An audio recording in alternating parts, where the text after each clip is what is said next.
Hello everybody and welcome back to World of Warships Legends. My name is Spartan Elite 43 and tonight we are going to be showing you guys my new build for the Massachusetts, aka Big Mommy. So, let's get right into it. Now, I have said many a times, the Massachusetts is one of the best, if not the best, secondary build ships in the game. Like, it is ridiculous. Okay? And we're going to go over why in this video. But we're going to show you guys my new build. Now, I've said multiple times that you do not need to build a dispersion build. In fact, I believe if you go with a dispersion build on your Big Mommy, then you are actually doing yourself a huge disservice. This ship is made for brawling, and it is accurate enough without a dispersion build. So let's get into it. So we're running Willis Lee, obviously. We also have Haruna on here. You can swap Haruna for Von Hipper if you guys don't have Haruna, obviously. They both do basically the same thing. Haruna slightly better. Okay. Now, the other dispersion, or the other commander I'm using is Justinian Lions. Now, obviously, if you don't have Justinian Lions, you're not going to be able to do this particular build. But you can swap Justinian Lions out for, Von Hipper if you already have Haruna on there. You could swap him out for a William Sims, give you a little bit more health, or, one of those commanders, or even Charles Madden if you wanted, to give you a little bit faster turret traverse and so on and so forth. Plus a little faster reload as well. DeRevel also is another good base commander that you can use for battleships because it does cut your reload down quite a bit for battleships. So that's my other option for those people who don't actually use or don't buy commanders. However, if you do buy commanders, this is probably the optimal build for the Massachusetts, and that's based on my playstyle. Okay, keep that in mind. Everybody has a different playstyle. And you guys know I'm usually the dispersion build king. Like, I am all about dispersion. As much as Hipper is known for agile builds in his cruisers, I am known for dispersion builds in battleships. Even battleships that shouldn't have dispersion builds, I generally have dispersion builds on. Just because I like consistency. However, I have found that Massachusetts is one of the exceptions in the fact that its guns are accurate enough and consistent enough on a regular basis, even as a secondary build, that you don't need to go full dispersion build. So running Willis Lee with these two commanders here really does buff your secondaries. It doesn't make your secondaries maxed out, but it does buff them a lot. All right, so let's go over why we're using these two. Well, obviously Haruna increases the range of your secondaries, also increases or decreases the dispersion of your secondary batteries, meaning they're more accurate. And if you've ever been on the receiving end of a Massachusetts secondaries, they're pretty friggin' accurate as is. So you buff that, and bad things are going to happen to anybody. We're going to showcase that in this video too, as a cruiser decides it wants to pick a fight up close personal.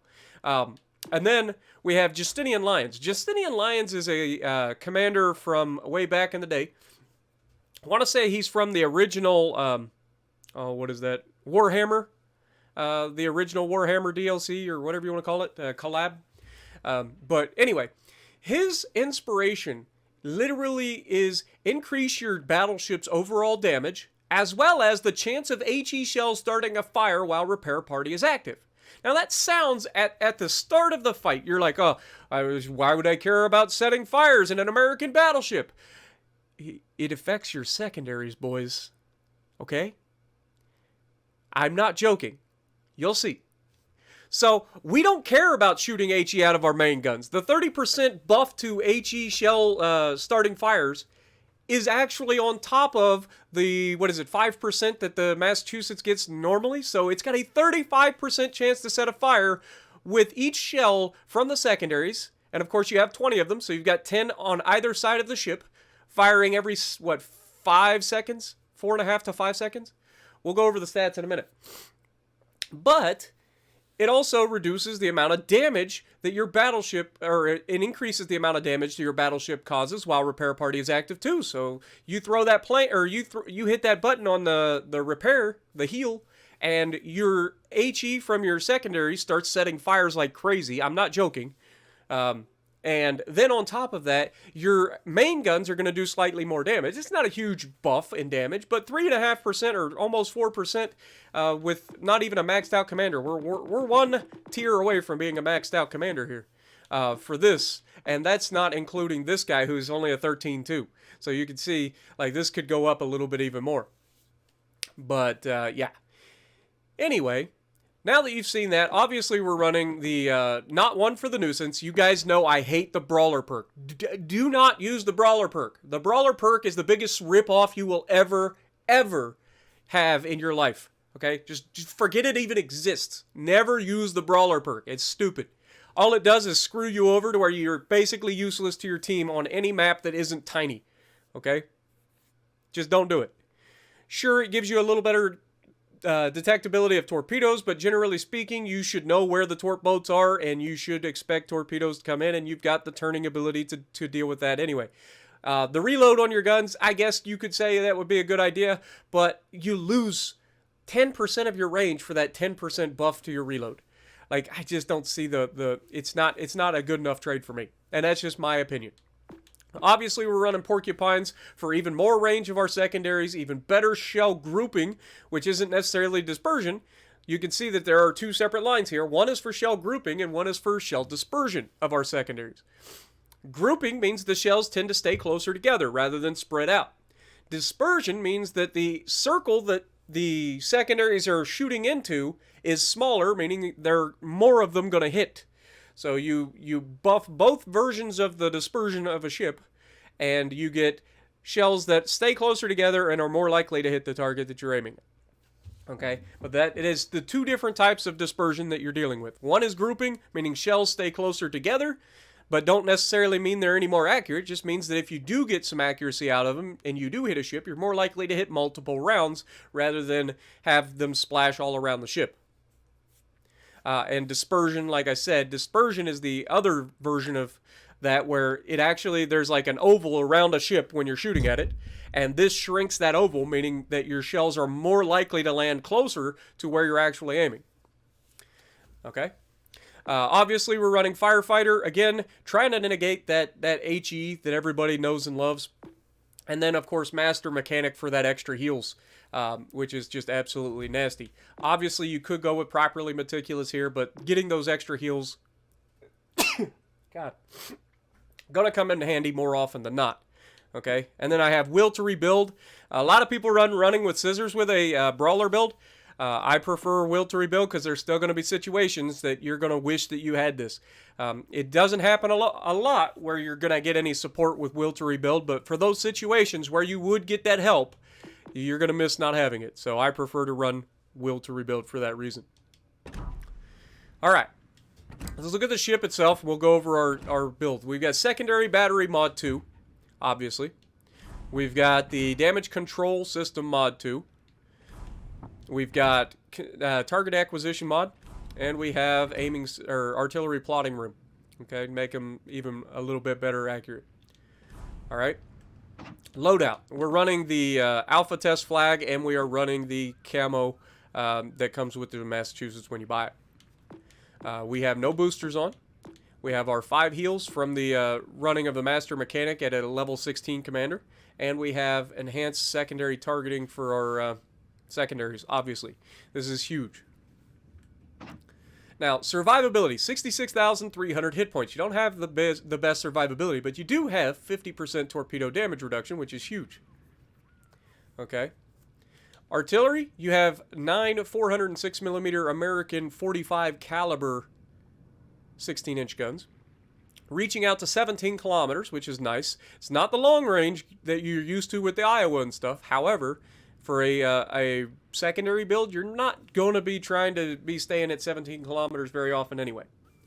Okay, you want to close that distance. Now, the 180-degree turn time on the turret's pretty bad at 45 seconds.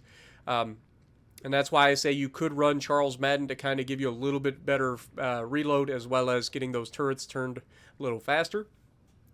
HE shell damage is 5,700 with a 36% chance to set fires, right?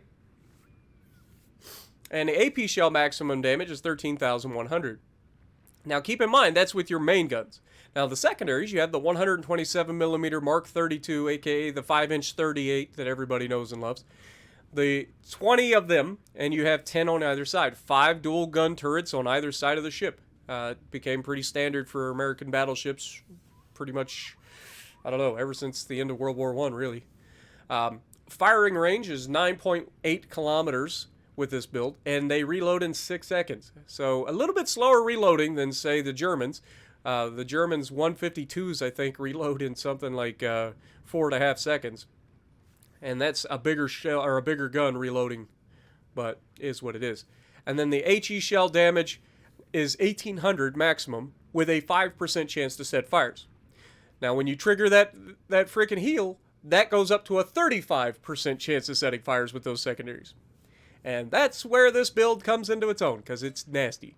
AA defense is pretty decent. It is not quite on par with the Iowa, but it's pretty solid. 20mm Oerlikon Mark IVs, you get 25 of them, reaching out to 2 kilometers, doing 90 damage per second. 20mm Oerlikon Mark 20s, you get 10 of those, reaching out to 2 kilometers and doing 31 damage per second. Then you got the 40mm Bofors Mark IIs that you have 60 of that are doing 238 damage per second and reaching out to 3.5 kilometers. And then you have the 127mm Mark 32 5-inch 38 dual-purpose secondaries that you have 20 of, doing 151 damage per second and reaching out to 5 kilometers. Maneuverability, maximum speed is 27.5 knots, with a turning circle radius that is phenomenal for a battleship. It's 710 meters, especially for a somewhat modern battleship. Okay. Rudder shift time is 15.7 seconds, which is not particularly amazing. So you still have to play into the fact that you got to wait for your rudder, but once you get the ship turning, it does turn pretty well. Concealment. Detectability by sea is 14.8. That's pretty much on par with every other American battleship. Detectability range by air is 12.4. Guaranteed detectability is 2 kilometers, and detectability while firing in smoke is 14.9 kilometers. Armor. It's a 32mm battleship. Like there's armor there, but I mean the only thing you really have to worry about in this thing is going broadside and Yamis going through your bow. Everything else, unless it's HE because it's got a huge deck, HE does shred these things, just like HE shreds everything. Got into a match today against a Weimar who had the ability to just stay behind the island, and he ruined me. There's nothing I could do about it. He constantly had airplanes up to spot me, and he just got to sit behind his island and ruin me every, 4 to 6 seconds with his shells. And that quarter pin is no joke. So get rid of all that. We'll show you the Citadel real quick in case you haven't seen it. It's pretty much a submerged Citadel, so you don't really have to worry about getting Citadeled unless you're in a heavy turn or at range and you're broadside. Up close, if you go broadside, you're going to take heavy damage, but you're probably not getting Citadeled unless somebody shoots through the bow side plating here, which we've shown on multiple American battleships as being a super weakness because the shells drop once they enter the plating, go right into that Citadel. Whereas if you're broadside, it does slightly maybe reach up above the waterline, but unless you're in a turn, you're probably not getting Citadeled from it. Overview, agile, above average ability to change direction. We already talked about that. Sticky shot, reduced ricochet chance, greater chance of penetrating enemy ship armor at sharper angles. That's the American Super Heavy AP. And the secondary reach, above average secondary battery range. Massachusetts, a South Dakota class battleship designed subject to treaty limitations. The ship had well-balanced characteristics in terms of armament, speed, and armor protection. By the end of World War II, the ship had a very powerful AA defense as well. She entered service 1942, and there were 4 of them in the series. And of course, we have 2 of them in the game, Alabama and Massachusetts. Both South Dakota class battleships. So anyway, let's take a look at her. She's a beautiful ship. I'm biased in that terms. I love the American battleships, but wait till you see what this thing's capable of in the fight that we're going to be up against. We are going to go full ham, 1 versus everybody on the side that we spawn on, and we are going to do it solo and absolutely stomp everybody on our side. It's going to be glorious. So, with that being said, let's get to the gameplay. Alrighty, so before we get into this gameplay, I do want to just say I apologize if I sound a little off today. I've been sick the past couple of days, just been absolutely miserable. So I do apologize. I am still trying to crank out content for you guys, but I am struggling. But anyway, we're gonna get into this fight, and we're gonna showcase the power of the Massachusetts in a pretty nasty game, all things considered. Now, I will say this is one of the rare instances where the game itself is actually going to be over very quickly, which is what makes this game that much more impressive. It isn't that it was a high damage game or anything like that. It's not particularly a high damage game, but considering what we were up against, we absolutely dominated this side basically solo. Now, as you can see, we've got a cruiser on our right, we've got a destroyer on our front, and we are the battleship.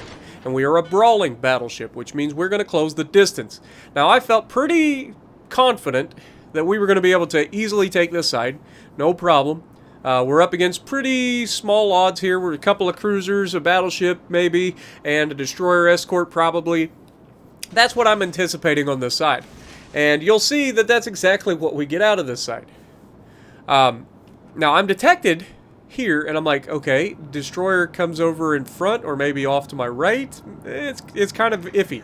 Not sure which way I'm detected. But it's going to be evident very soon that our destroyer is about to get into a fight with a Friesland. And he's also going to have a Flint as backup with a Massachusetts. And you can see, with us being detected by their destroyer, they are already shooting at us. But we take a shot to help the destroyer with the Friesland. You know that the Friesland is absolutely nasty at getting rid of other destroyers. It's got stupid DPM on its guns. It has no torps, and it has that long-range sonar that allows it to, even against a German destroyer, tear it up. Of course, the ZF-6 is, I think, the one German destroyer that doesn't actually have sonar. So that's unfortunate for him. He gets absolutely blasted. There was nothing he could really do. He walked into an ambush. I admire him going in. I admire him trying to take out the Friesland. But definitely not a good idea to throw away your ship that early, especially a destroyer. But that being said, we're not going to let the enemy just capture this base. It's not a thing. We blapped the Friesland. We don't have to worry about him. And then I noticed that this Miyoko just rolls around the corner and is like, I want some. Not going to lie. Slightly caught me off guard here. So I immediately start slowing down. I start turning the guns to him. I'm blapping him where I can. I want to hold my fire with the front guns until he gives me a better angle. Now you can see I've got the secondary booster going. We're not running the heal yet because we don't need to at the moment, but look at the damage that we're going to be doing to this guy with our secondaries. This is no joke. Look how many shells. Remember, we only have 10 secondaries on that side of the ship firing. We just blapped him with our main guns, but look at the damage. Here comes another salvo. Clunk, clunk, clunk, clunk. There's another, what, almost 2,000 damage? Like, we're getting 2,000 damage every 6 seconds. That's disgusting. Now, unfortunately, this guy behind me is going to end up robbing us of this kill. We have done everything. We've got him on fire twice again. Now you can see the potential of this heal. Now, obviously, I'm not putting out the 2 fires because this guy went broadside for a reason. He's 100% launch torpedoes. So we went from reversing to now pushing forward as fast as we can, and we're also going to turn towards the Miyoko a little bit to try to squeeze past these torpedoes as best we can. We know they're there. We just got to try to get away from them. And he launches the rear set as a widespread, and look at this perfectly placed widespread torpedo. Nothing I can do, but I go ahead, I trigger that damage con. That's going to be able to knock out that the flooding potential, and that keeps us from burning and flooding for a little while. Now, obviously, I don't want to just YOLO around the corner because he's not the only one here. We did see that they have a Flint over there on the other side, and so we don't want to rush around because guess what? Flint also has torpedoes. So we don't just want to rush around willy-nilly, but thank God he derps his torpedoes into the ground. So now we push. And I don't know if this Flint DC'd, or like if he disconnected, or if he just straight up quit playing because he realized he screwed up and he has no chance against me. I'm going to assume he disconnected, but that's unfortunate. Nothing I can do about it. It's not in my control. He could wake up at any moment. I didn't realize he was completely AFK. I mean, you saw his torpedoes. The Friesland doesn't have torpedoes. Those were Flint torpedoes, plus he helped kill our destroyer, so he was awake right up until he misses those torpedoes, and I come around the corner to kill him.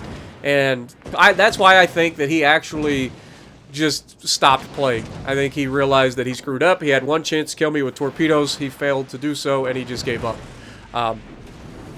Probably just went straight back to the port, which is stupid. Like, you should always fight out a thing. You don't want to just do this. You don't want to just quit playing. You're screwing your team over. But we managed to get rid of him for the most part. You can see we're using our secondaries to shoot the Flint from here out. We know we're going to kill him with the secondaries. And then we're trying to get our eyes on that destroyer that was over here. We know there's a Friesland running around with no health. We also know that there's a Massachusetts behind us that has turned around and come back to engage us. So we're turning away from him. You can see the secondaries doing what the secondaries do. They're starting to engage. We're getting multiple hits already. We're getting 50% accuracy out of our secondaries. So you can't ask for much more than that. We do manage to sneak a shot over the top of the island, finishing off the Friesland, and that allows me and this Massachusetts to have a duel. Now what's going to happen is we're going to be in the middle of a firefight with this guy, and we have a superior build. And you'll see that. We also have more experience, clearly, in the fight because we go for superstructure hits. He has an opportunity here to plat me, but he'd already fired his guns while I was angled away, so his shots weren't as good as mine. And so we're getting consistent hits with the secondaries. I'm about to pop that heal, which means we're also going to be getting the benefit of that 35% chance to set fires with the secondaries, and wait for it, there's a double fire with the secondaries. So that's why I say that this is just a superior build for the Massachusetts. If you are not using this build, if you have the ability to use it, trust me, you're going to enjoy it. The secondaries may not reach out as far as they do if you go full secondary build, but with that ability to, while you're healing, get multiple fires, I'm telling you, it's disgusting. And of course, he over angles, he's caught now, and that's going to do the game. That is the last person alive. That was a very quick lightning round right there. But we put up a heck of a fight. We did everything we needed to do. 113,000 damage, fireproof, close quarters, dreadnought, high cow, top of the leaderboard, 2,300 base XP. And if you like what I'm doing, punch the like button, leave a comment below, subscribe to the channel if you haven't already, and as always, I will see you in the next video.